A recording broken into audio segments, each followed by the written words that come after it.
So I started my first business when I was 13 years old, and I wanted to make this video just to motivate and inspire anyone who maybe is thinking of doing that, because I think that when you are this age, you are at kind of one of the creative highlights of your life.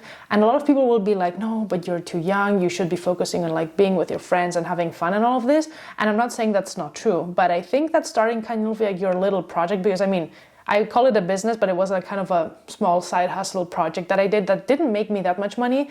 But I feel like doing that first thing turned me into the person that I am today, kind of ignited my entrepreneurial spirit, which I've continued to have over the years.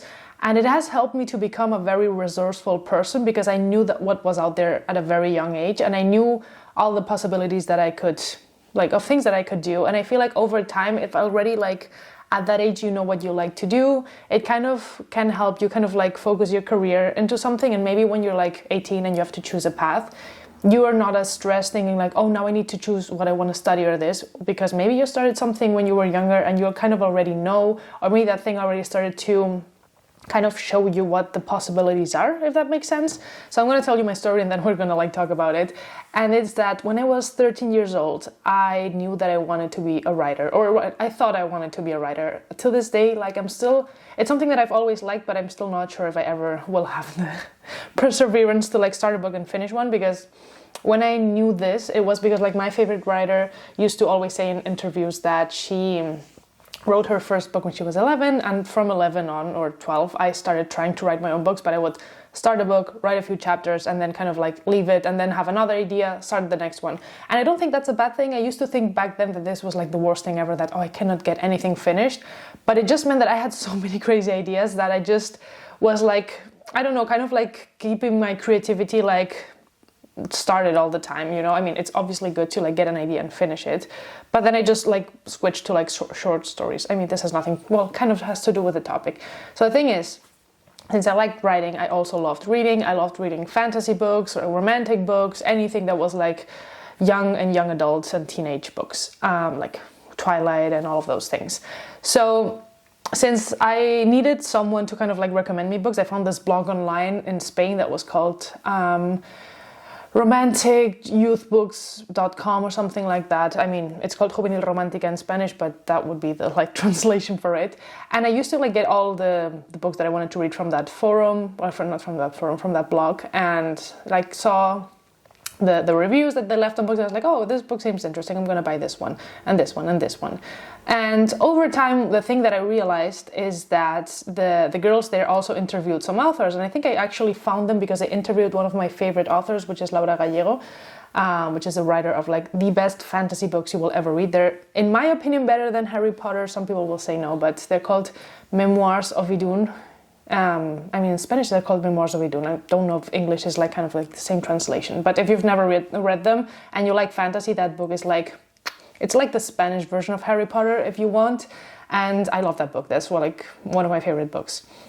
So I saw that the girls in that blog interviewed a lot of people, but they were always Spanish authors, never American, English, whatever. And I was why is that? Since there's Stephenie Meyer and Twilight, because Twilight was just coming out back then, and there were a lot of other authors from books they recommended, and I was why don't they do that? And I read this one book that they recommended from Claudia Gray, which was something to do with vampires. I don't remember the title of the book, but I remember that I just finished that book and I had questions for the author.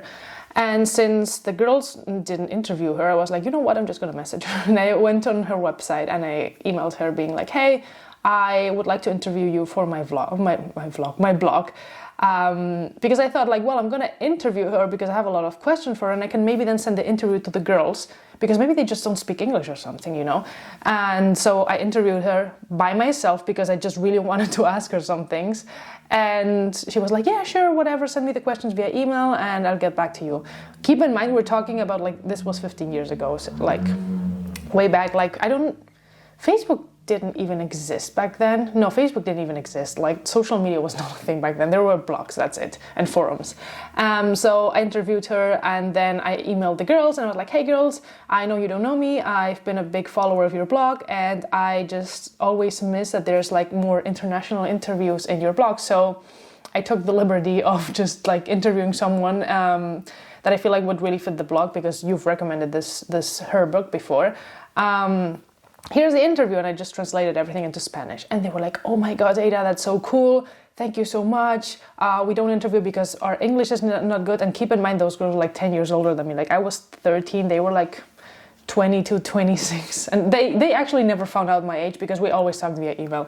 But they were like, oh my god, that's so cool, thank you. And I was like, anytime, I had so much fun doing this. If you need any help doing anything else, because I just really wanted to kind of like be part of a project or something that I felt passionate about, because I feel like maybe this is just a me thing, maybe just a weird thing, but I spent time with my friends at school and no one had anything going on for them. And I don't mean that you need to have like a business or a project, just that you have some kind of like hobby that you're passionate about. And this was something that I was passionate about. And I would tell my friends at school and they would look at me really weird, like, why would you be working for someone who's not paying you? And I was like, this is not work for me, this is fun because I like doing this. And they would just like literally do nothing with their lives, which is one of the reasons I felt really alone at school and in high school. But anyway, I sent them this and asked them if they wanted anything else, and if they wanted to, I could make more interviews. And they were like, oh my god, we would be so grateful if you did that. So they sent me a list of like authors that they would like me to interview, and I had read books of mostly all of them, so I started just like doing the interviews, sending them to them. And at some point they had this one author they wanted me to interview that I didn't read any books on, but I was like, well, I'm just going to investigate and then do the interview based on that. And they were like, well, on this author, since she is like a more important one, we would like you to, like, for us to send you the questions, you translate them, and then you send them to her. And that didn't sit well with me. And I know this is probably like a very petty, stupid, like 13-year-old thing. I was maybe 14 at that point because I collaborated with them for like a year. But I was like, why do I have to translate your questions? Like, I'm the one who speaks English, so I'm the one who gets to like ask the questions. Like, you're not the one who gets to ask the questions, even though like I didn't know the author and maybe they're probably more experienced than me. But at that time I was like, fuck it, I'm not working with them anymore. And then I was just like, how complicated could it be to start my own blog so I can just do whatever the fuck I want? And I remember looking into like WordPress, Blogspot, and I ended up finding how to create a blog on Blogspot. So I just did that. I created my own one because the girls focus like specifically on like youth romantic books, and I wanted to do like youth fantasy, but any kind of book for like young people. So I just started that, and since I already seen how they handled their thing, I just was like, okay, this can't be that hard. So I started doing reviews on books that I had already read in the past, and then I started to do some interviews and some like contacts that I already had from before. And then my numbers just started to grow, and I had like maybe 5,000 to 10,000 visits a month, which is like not the craziest thing, but it wasn't bad. And at some point there was this one moment where like a publishing house got in touch with me being like, oh, we saw your blog and we really want to send you these books from like this other vampire series that came out at that point. And I was like, can you send us your address and we'll send it to you? And I was like, I'm getting books for free? Like, what is this? Because back then I didn't like, influencers didn't exist. Nothing of like this gifted things. Like, I didn't know these things existed. I didn't know you could just like ask publishing houses to send you things. And I was like, oh my God, they're sending me things. And I mean, my parents did buy me books as much as they could because they knew that I loved to read. But there was a point where they were like, dude, you're reading like a book a day and that's just not sustainable. So you just need to stop reading as much. But then when I had this publishing house get in touch with me, I was like, you know what, I can just like ask all of them to send me books. So I just emailed them all massively. And then each freaking publishing house in Spain started to send me books every month, like a big box, sometimes even books that were not related to my subject, but just like everything they published, because they were like, well, we're going to send you everything because it's easier for us, and you can do whatever you want with like the rest of the books. And aside from that, I also kind of like figured out how to do the Google ad thing and just like set a few ads here and there in the blog. And it obviously didn't make me much money. I don't even remember how much it made me.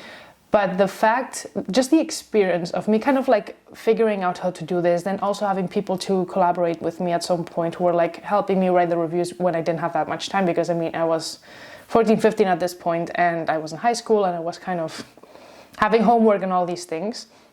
I do have to say that I always looked forward to coming home to just like work on the blog, not do my homework, because I honestly couldn't care less about school. I've always been one of those people that I'm like, I am just so tired and I just don't want to do high school. And I was so happy the day it ended, the day I graduated. And I didn't even want to go to my own graduation because of like the bullying, the not having really like close friends that I can say that, oh my God, this person is just like my actual best friend. Nothing like that. But I wanted to tell this, and I wanted to like motivate or inspire anyone who is maybe thinking about doing something like this, not to kind of like do something out of it, not to get like the biggest numbers ever, because I mean, nowadays you have TikTok, you have Instagram, you have Facebook, you have so many different options to do something like this. And there's so many ideas of things or like little side hustles or projects that you can do as a young person, that you don't need to be over age for this. Even if it's something that's not making you money, I feel like starting your own like little project or starting like your little business as a young person is such a good thing to kind of like start to figure out like what you like and what you don't like. Not as a thing of like, oh, I need to start making money now because then I have my career path set. I mean, that's cool too. Like if I had stayed with that blog, I knew a lot of people who like had blogs back then who still do the same thing. And like, I mean, they moved it to YouTube, they moved it to Instagram, they moved it to somewhere else, but they continued to do the same thing and they made their careers out of it. That was not like my passion, let's say like my all-time passion, because I feel like the other things, I like YouTube better, for example. And I don't want to just talk about books because I have 300 different interests. So that's that. But the thing is, I feel like that helped me to kind of like try a lot of different things. Like I tried doing interviews, I tried editing a blog, I tried writing blog posts, I tried a lot of different things in that time, and I feel like that helped me figure out what I wanted to do in the future. And it also was like a project or like a hobby that I could just really see myself like growing into, instead of just like going to piano classes or going to whatever classes, which I mean, there's nothing wrong with that. I also did piano and I also did gymnastics and a few other things, but I feel like this was like a me thing that I just did by myself. And since I'm a very big on self-teaching myself things, I learned how to do Adobe Illustrator, I learned how to do Adobe Photoshop, I learned so many different things that I just like randomly searched to like do the logo for the blog and do this and do that. And I just felt so accomplished. So yeah, I know that this video maybe doesn't really have a purpose. I just really wanted to tell this story because it's just one of those things that I'm really proud of, that I did way back in the day. And yeah, I just think anyone who has some kind of idea should follow it. It doesn't matter how old or how young you are. And if anyone who's watching this video has an idea and then wants to share it in the comments, I would love to read you. Or if you have some kind of like maybe idea and you don't know how to proceed and I can give you any advice on that, I would love to do that. So thank you for watching and I'll see you next week.